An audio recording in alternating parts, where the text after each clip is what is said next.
it manifests in different ways. Like I have another family member, when she was younger, she had a lot of sensory aversion. So by that, she didn't like things touching her, or she just would kind of freak out. And then she would cover her ears because like it was too much sensory input.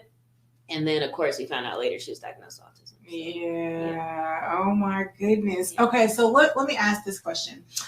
So we're talking about family dynamics, right? So when you have a child that's diagnosed, right, and you're breaking the news to the parents, right, or if you don't, someone else has, right? What is the first thing that you would suggest to the family?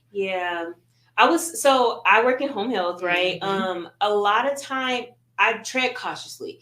As a speech pathologist, I can diagnose, but sometimes I don't always want. I think the best approach is an interdisciplinary approach where you have the psychologist, maybe the teacher, the doctor, the speech pathologist, everyone saying, okay, yeah, I see this, and this, they have autism. And so if I have a parent, if I go into an eval and it's clear as day the kid has autism, then I may say something. I'll say they exhibit these characteristics. Let me show you this test, and like this is what this looks like. But sometimes people are not always receptive, and I'm not always sure if I want to be the first one to break that news to them, quite honestly.